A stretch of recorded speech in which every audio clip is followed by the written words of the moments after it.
executive director of a very special initiative which aims to rebuild homes and rebuild lives. Tenufa Bakehila is the Israeli-run charity which carries out essential repairs of underprivileged individuals and families all across Israel. Gabi Nashmani, you are the very special human behind this organisation. Tell me what inspired you to create such a charity. Well, thank you for having me. We are the only organization in Israel that cares for dilapidated homes across Israel. Now we're working in the north, in the south, in the center, in 11 cities. Families who live in dilapidated homes do not have anywhere else to turn to other than our project today. And how do they turn to you? The only way to turn to us is through a social worker. So, you know, if a needy family needs help, they would go to a social worker. The social worker would come to us and ask us if we can get involved.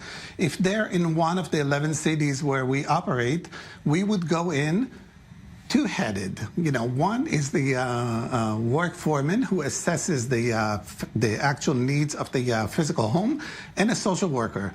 Once we have the list, then the work foreman would come with a team and fix everything that is needed around the house, and the social worker would assess the needs of the family, if the mother needs help, if the father is unemployed, or whatever it is, and try to help with that as much as we can. We're the only ones who actually escort the family until they feel that they don't need our help anymore.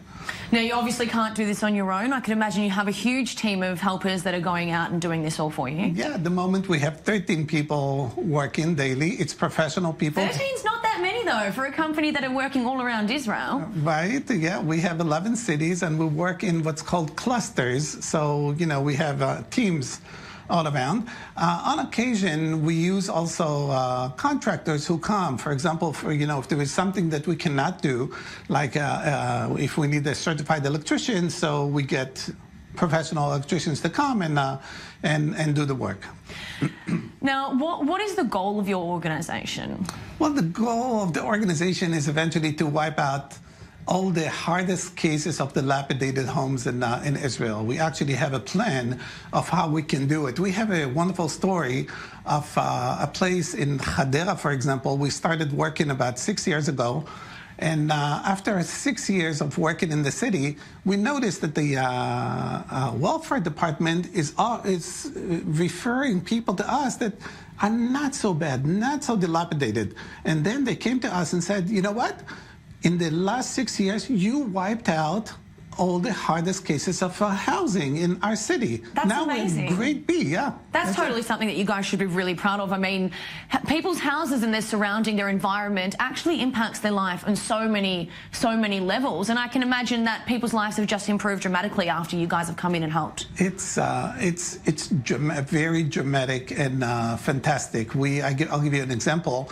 A single mother of 3 young children, a teenager, 17 years old, and 2 younger children that had a lot of problems in the house and in the family. And we helped out. We replaced the entire crumbling kitchen cabinet and the countertop. We fixed the dangerous electricity in the house, and more things in the house, while the social worker is actually caring for the delinquent child in that family, fixing him in the right institution, arranging for the younger children to get an afternoon classes, for themselves and help. We even arranged the computer for that family, and the kids are really working. Yeah, they're doing homework. I can imagine. Well, good on you, because that is such an amazing initiative and you should be really proud of yourself. Gabi, thank you so much. Coming up next, the Mumbai